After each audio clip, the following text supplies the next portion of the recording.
जय जगन्नाथ आपण मानक प्रज्योति स्वाल को स्वागत।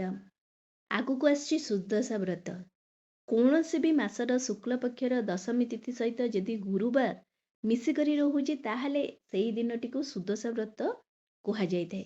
माँ लक्ष्मीकर अति प्रिय व्रत होची सुदशा व्रत। आउ एई व्रत करिबा पई सबु महिला माने अपेक्षा करिथांतु, सी सदबा हुअंतु कि विधवा नारी माने ही चाहती सुदशा व्रत व्रतटी करिथांती, कारण एई व्रतटी करिबा द्वारा आर्थिक समस्या दूर होइथाए, घर धन धान्य परिपूर्ण होइथाए।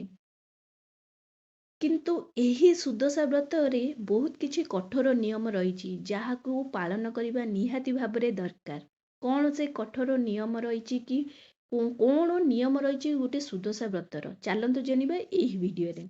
देखंतु तो फास्ट होची सुदशा व्रत जो दिन आपण करचंती ता पूर्व दिन रु भल भाबरे घर धुआ पोछा करिवे, जेमती अपरिष्कार जिनस आपण घरे रहिबनी कि अधुआ जिनस मध्य किछि रहिबनी। घर को गोबर पानी भल भाबरे पोछा पोछी करिवे, भल भाबरे धुआ पोछा करिवे। ता सहित आपण जो माने महिला माने अछंती पूजा दिन आपण कौन करिवे भल माने जेमती कि आपण गंगा जल हैला कि आपण पाखरे जदि टिके गोमय हैला कि आपणकर हळदी पाउडर अणा गुंड तो ये सबुरे आपण लगेई आपण शरीर रे लगेई आपण से दिन गाधेइबे।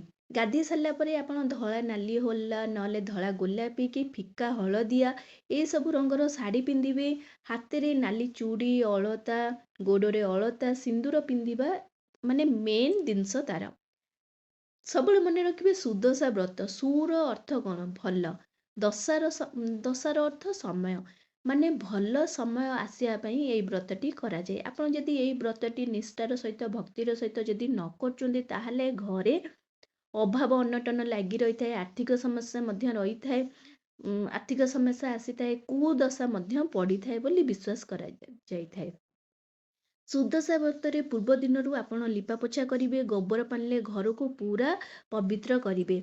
सूर्योदय पूर्व आपण टिके जल्दी से दिन उठिबे, आपण सज चिता पकेवा को चेष्टा करिवे। तार कठोर नियम होउची जे सज चिता पके आपण जदि बहुत जल्दी उठुचंती तार गाधे सारा परे ही आपण चिताटी पकई पारे, नहले चिता पकई पारे। तेणु आपण टिके जल्दी उठिकरी गाधे सारा परे सज चिता पकेबे। सज चिता आपण ठाकुर घरे पूजा जोंठी माँ लक्ष्मी को पूजा करिवे से स्थान रे आपणकर मुख्य द्वार रे आपणकर घरर बंधरे आपण घर रोसई घरे हिला चौरा मूले हिला तो घरे गोटे गोटे आपण पकई पारिबे। जोंठी ठाकुर घरे बा पूजा स्थान रे आपण कोन करिवे 10 पाखुडार पद्म फूल आपण चिता पकेइबे। ठीक अच्छे। तापरे आपण कौन करिवे देखंतु एही व्रत रे 10 र महत्व बहुत अधिका थाए। सुदशा व्रतर अर्थ होची 10 10 माँ लक्ष्मी को बहुत पसंद। तेणु आपण दशमी तिथि आपण दशमी तिथि हैला तो 10टी आपण 10 पाखुडारे आपण फूल मध्य आंकीबे। ता सहित आपण कौन करिवे यही पूजा सामग्री जहाँ भी आपणकर अच्छी आपण पूर्व दिन राति सब सजाटी करी रखिबे, कारण ये पूजाटी सूर्योदय पूर्वर होता है। तेणुक आपण कौन करिवे प्रथम प्रहरर पूजा टिके जल्दी होता है। तेणुक आपण पूर्व दिन जदि सब पूजा सामग्री सजाटी करी रखी दौरान ताहले आपन को सुविधा मध्य होइथिबो। तो पूजा सामग्री मु कहली 10 र महत्व बहुत अधिक। तेणुक 10 प्रकार आपन को फूल जदि आपन को 10 प्रकार फूल न मिलुची 10टी फूल रे मध्य आपन पूजा करि परिबे। 10 प्रकार फल जदि आपन को 10 प्रकार फल न मिलुची ताहले आपन 10टी फल रे मध्य पूजा करि परिबे। ता सहित 10 केरा दुबपत्र, 10टी बरकली पत्र, 10टी अक्षत, 10 गुआ। 10 गुआर अर्थात आपण कौन करिवे 9टी पुराणा गुआ जोटा पूजा करी आसुथिबे, 9टी पुराणा गुआ गोटे नुआ गुआ मिसेबे। ता सहित प्लस गोटे गुआ आपणकर कलश पूजा मध्य लागिबो। तो एथिरे आपणको 2टी गुआ नुआ गुआ लागिबो। ता सहित 10 मुखा दीप जदि आपणको पाखरे अछि 10 मुखा दीप आपण सजाटी रखिपारे, नहले आपण 10टी दीपरे मध्य आपण पूजा करें। व्रत ता सहित आपण 10टी जो मंडा पिठा करेंगे, मंडा पिठा चाउल मध्य आपण भिजे करी रखिबे पूर्व दिन रु। ता सहित खटुली हैला, पीढ़ा, माँकर वस्त्र, कलश पूजा सालुकना, कलश आपणकर कलश ନଡ଼ିଆ, ଆପଣ ନଡ଼ିଆ ଯାହା ବି ପଇଡ଼ ଆପଣ ଯାହା ବି ୟୁଜ୍ କରିପାରିବେ। ତା ସହିତ କଳସ ପୂଜା ପାଇଁ ଗୋଟେ ଗୁଆ, ଆମ୍ବଡାଳ, ଦୁବ, ବରକୋଳି ପତ୍ର ମଧ୍ୟ ଆପଣଙ୍କୁ ଦରକାର ପଡ଼ିବ। ତା ସହିତ ପଞ୍ଚାମୃତ ଯାହା ବି ଆପଣଙ୍କ ସାମଗ୍ରୀ ରହିଲା, ପଞ୍ଚାମୃତ ସାମଗ୍ରୀ, ଗଙ୍ଗାଜଳ, ହଳଦୀ ଗୁଣ୍ଡ, ଚନ୍ଦନ, ଦୀପ, ଧୂପ, ଝୁଣା, କର୍ପୂର, ଅଁଳା ଗୁଣ୍ଡ, ପୂଜା ଥାଳି, ଘଣ୍ଟି, ବହି, ଏଇ ସବୁ ଯେମିତି ନିହାତି ଯେଉଁ ଜିନିଷ ଦରକାର ଆପଣ ସେଇ ସବୁ ପୂଜା ସାମଗ୍ରୀକୁ ପୂର୍ବ ଦିନ ରାତିରୁ ହିଁ ସଜାଡ଼ି କରି ରଖିଥିବେ। ଯେଉଁମାନେ ମନ୍ଦିରରେ ପୂଜା କରୁଛନ୍ତି ସେମାନେ ମନ୍ଦିରରେ ପୂଜା ଶେଷ କରିସାରିଲା ପରେ ଘରେ ଆସି ଆପଣ ବହି ପଢ଼ିପାରିବେ। ନହେଲେ ଆପଣ ମନ୍ଦିରରେ ମଧ୍ୟ ମା ଲକ୍ଷ୍ମୀଙ୍କର ଅଷ୍ଟକମ ମନ୍ତ୍ର ଜାପ କରିପାରିବେ। ନହେଲେ ବହି ମଧ୍ୟ ଆପଣ ମନ୍ଦିରରେ ପୂଜା କରିପାରିବେ। ଘରକୁ ଆସି ଆପଣ କ'ଣ କରିବେ, 10ଟି ଗଣ୍ଠି ଦେଇ ଆପଣ କ'ଣ କରିବେ, ମାନେ ଆପଣ ବ୍ରତ ପିନ୍ଧିପାରିବେ। ସୁଦଶା ବ୍ରତର ଯେଉଁ ପୂଜାଟି ରହୁଛି ସେଟା 3 ପ୍ରହରରେ ମାଙ୍କୁ ପୂଜା କରାଯାଏ। ଯେମିତିକି ପ୍ରଥମ ପହର, ଦ୍ୱିତୀୟ ପହର, ତୃତୀୟ ପହର। ପ୍ରଥମ ପହର ସୂର୍ଯ୍ୟୋଦୟ ପୂର୍ବରୁ, ତ ସୂର୍ଯ୍ୟୋଦୟ ପୂର୍ବରୁ ଆପଣ କ'ଣ କରିବେ, କଳସ ସ୍ଥାପନ କରିବେ, ଚିତା ପକାଇବେ, ମାଙ୍କୁ ପଞ୍ଚାମୃତ, ଗଙ୍ଗାଜଳ, ହଳଦୀ ପାଣିରେ ସ୍ନାନ କରାଇବେ, ଶୁଦ୍ଧ ଜଳରେ, ବାସ ଜଳରେ ସ୍ନାନ କରାଇବେ। ତାପରେ ଆପଣ କ'ଣ କରିବେ, ଆପଣଙ୍କ ବ୍ରତ ହେଲା, ଗୁଆ ହେଲା, ତାଙ୍କୁ ମଧ୍ୟ ପଞ୍ଚାମୃତ, ଗଙ୍ଗାଜଳ, ହଳଦୀ ପାଣିରେ ମଧ୍ୟ ସ୍ନାନ କରିବେ। ବସ୍ତ୍ର ଅର୍ପଣ କରିବେ। ମାଙ୍କ ସହିତ, ମା ଲକ୍ଷ୍ମୀଙ୍କ ସହିତ ଆପଣ ପ୍ରଭୁ ନାରାୟଣଙ୍କର ଯଦି ଆପଣଙ୍କ ପ୍ରତିମା ଅଛି ତାଙ୍କୁ ମଧ୍ୟ ଆପଣ ସେହିପରି ଭାବରେ ସ୍ନାନ କରି ମଧ୍ୟ ପୂଜା କରିପାରିବେ। ମାଙ୍କୁ ନୂଆ ବସ୍ତ୍ର ଅର୍ପଣ କରିବେ, ଚନ୍ଦନ ସିନ୍ଦୁର ଅର୍ପଣ କରିବେ, 10 ପ୍ରକାର ଫୁଲ, 10ଟି ଦୁବ, 10 ପ୍ରକାର ବରକୋଳି ପତ୍ର, ଅଁଳା ପତ୍ର, ବେଲପତ୍ର ମଧ୍ୟ ଅର୍ପଣ କରିବେ। ତାପରେ ଆପଣ କ'ଣ କରିବେ, ଆପଣଙ୍କର ବ୍ରତଟି ରହିଲା, ବ୍ରତରେ ଆପଣ କ'ଣ କରିବେ, 10 କେରା ଦୁବ, ଗୋଟିଏ ଆପଣ ଫୁଲ, ତା ସହିତ ଆପଣଙ୍କର ବରକୋଳି ପତ୍ର ଦେଇ ଆପଣ 10ଟି ମା ଲକ୍ଷ୍ମୀଙ୍କ ନାମରେ 10ଟି ଗଣ୍ଠି ଦେଇ ସେଇଠି ମାଙ୍କ ପାଖରେ ଆପଣ ରଖିବେ।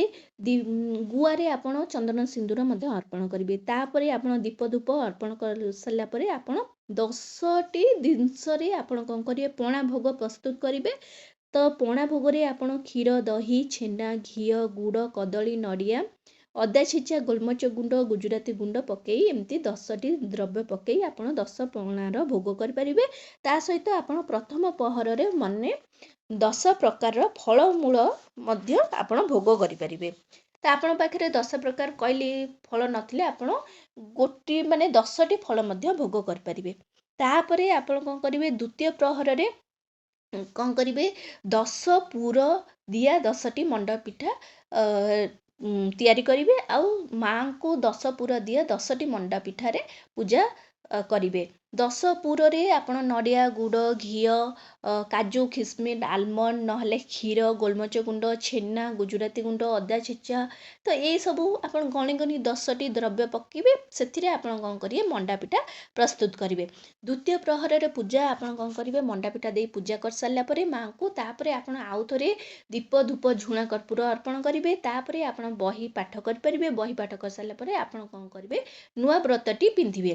ତୃତୀୟ ପହରରେ ଆପଣ କ'ଣ କରିବେ, ସନ୍ଧ୍ୟା ହେବା ପରେ ଏଇ ପୂଜାଟି କରାଯାଏ ନାହିଁ। ତ ସନ୍ଧ୍ୟା ହେବା ପୂର୍ବରୁ ଆପଣ କ'ଣ କରିବେ, ଯେମିତିକି 4ଟା 5ଟା ହେଇଥିବ, ବିଶେଷ କରି 4ଟା ବେଳୁ ଆପଣ କ'ଣ କରିବେ, ଆପଣ ଆଉ ଥରେ ପଣା ଭୋଗ କରିପାରିବେ। ନହେଲେ ଆପଣ ଯଦି ଫଳ ଭୋଗ ରଖିଥିବେ, ଫଳ ଭୋଗ କରିବେ। ଫଳ ଭୋଗରେ ଆପଣ କ'ଣ କରିବେ, ମାଙ୍କୁ ପୂଜା କରିବେ। ଆଉ ଥରେ ଆପଣ ଦୀପ ଧୂପ ଝୁଣା କର୍ପୂରରେ ଆଳତି କରିବେ। ପୂଜା ଶେଷରେ ମାଙ୍କୁ କ୍ଷମା ମାଗିବେ। ତାପରେ ଆପଣଙ୍କର ମାଙ୍କୁ ଟିକେ ଉଯାପନା କରିଦେବେ। ଉଯାପନାର ଅର୍ଥାତ୍ ହେଉଛି ଆପଣ ମାଙ୍କର ସ୍ଥାନକୁ ଟିକେ 3 ଥର ଆଗ ପଛ କରିଦେବେ। ତ ମାଙ୍କର ସ୍ଥାନ ପରିବର୍ତ୍ତନ ହେଇଗଲା, ତାର ଅର୍ଥାତ୍ ହେଉଛି ଆପଣଙ୍କର ମାନେ ମା ଉଯାପନା ହେଇ ରହିଲେ, ଆପଣଙ୍କ ଘରେ ସବୁଦିନ ପାଇଁ ରହିଲେ। ତାପରେ ଆପଣଙ୍କ ମାଙ୍କ ପାଖରେ ପୂଜା ଶେଷ ହେଇସାରିଲା ପରେ ଆପଣ ମାଙ୍କୁ, ଆପଣଙ୍କ ଯଦି ଜଣାତର ଅଜାଣତରେ କିଛି ଯଦି ମାନେ ଭୁଲ ହେଇଯାଇଛି, ତାହେଲେ ଆପଣ କ'ଣ କରିବେ, ତାଙ୍କ ପାଇଁ କ୍ଷମା ପ୍ରାର୍ଥନା କରିବେ। ବ୍ରତଟି ଆପଣ କ'ଣ କରିବେ, ଡାହାଣ ହାତର ବାହୁବନ୍ଧରେ ପିନ୍ଧିବେ। ଚେଷ୍ଟା କରିବେ ମାନେ ଆପଣ ବ୍ରତଟି କେବେ ବି ହାତ, ମାନେ ଯେଉଁଠି ଆପଣ ଚୁଡ଼ି ପିନ୍ଧୁଛନ୍ତି ତ ସେଇ ସ୍ଥାନରେ ପିନ୍ଧିବେ ନାହିଁ। କାରଣ ସେଇ ସ୍ଥାନରେ ପିନ୍ଧିଲେ ମାନେ ଭଲ ନୁହେଁ। କାରଣ ଦେଖନ୍ତୁ, ସୁଦଶା ବ୍ରତଟି ବହୁତ ମାନେ ଭଲ ବ୍ରତଟି, ମା ଲକ୍ଷ୍ମୀଙ୍କର ବ୍ରତ। ତେଣୁକରି ଆପଣ ବ୍ରତକୁ ଚୁଡ଼ି ପିନ୍ଧିବା ସ୍ଥାନରେ ପିନ୍ଧନ୍ତୁ ନାହିଁ। ଆପଣ ଯଦି ମାନେ ସୁଦଶା ବ୍ରତଟି ଚୁଡ଼ି ପିନ୍ଧା ସ୍ଥାନରେ ପିନ୍ଧୁଛନ୍ତି ତାହେଲେ ଆପଣ ମାନେ ଯେତେବେଳେ ମାନେ ଅଇଁଠା ପାଣି ବାସନ ମାଜୁଛନ୍ତି ତାର ଅଇଁଠା ପାଣି କି ଆଇଁଷ ଧୋଉଛନ୍ତି ଚିକେନ ଆପଣ ଯେକୌଣସି ଆମିଷ ଧୋଉଛନ୍ତି ଆମିଷ ପାଣି ହାତ ମୁହଁ ଧୋଇବା ପାଣି ଘରର ଅପରିଷ୍କାର ପାଣି ସବୁକିଛି ବ୍ରତ ଉପରେ ପଡ଼ିଥାଏ। ଦେଖନ୍ତୁ ବ୍ରତଟି ବହୁତ ଶୁଭ ହେଇଥାଏ, ତେଣୁ ଆପଣ ଚେଷ୍ଟା କରନ୍ତୁ ଯେ ସେ ବ୍ରତକୁ ସବୁବେଳେ ପବିତ୍ର କରି ରଖିବା ପାଇଁ, ଅପବିତ୍ର ମାନେ କରିବାକୁ ଚେଷ୍ଟା କରନ୍ତୁ ନାହିଁ। ତେଣୁକରି ଆପଣ ସର୍ବଦା ବ୍ରତଟିକୁ ଡାହାଣ ହାତର ବାହୁବନ୍ଧରେ ପିନ୍ଧନ୍ତୁ।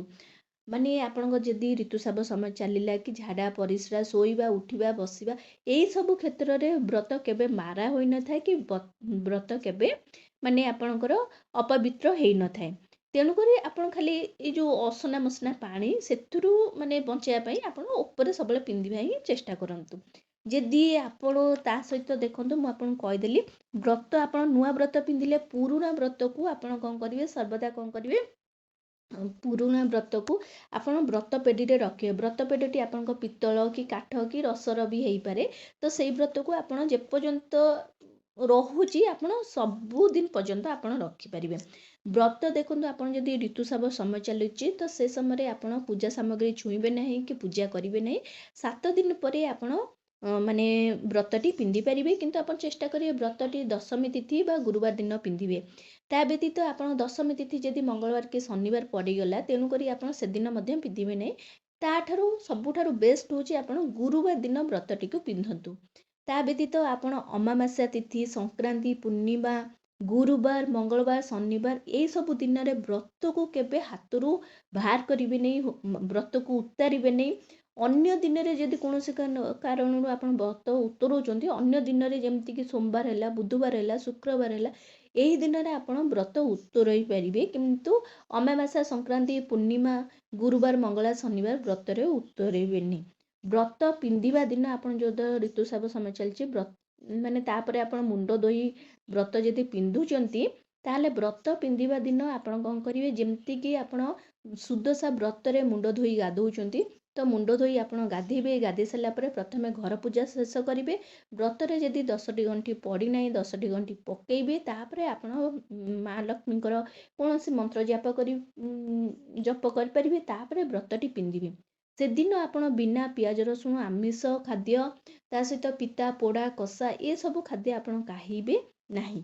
ଆପଣଙ୍କ ଘରେ ଯଦି ମୃତକ ସମୟ ଚାଲିଛି କୌଣସି ବ୍ୟକ୍ତି ଯଦି ମୃତ୍ୟୁବରଣ କରିଛି ତାହେଲେ ଆପଣ ସେଇ ସମୟରେ ମଧ୍ୟ ମାନେ ପୂଜା କରିବେ ନାହିଁ। ଯଦି ଛୁତକ ସମୟ ଚାଲିଛି ମଧ୍ୟ ଛୁତକ ସମୟରେ ମଧ୍ୟ ଆପଣ ପୂଜା କରିବେ ନାହିଁ।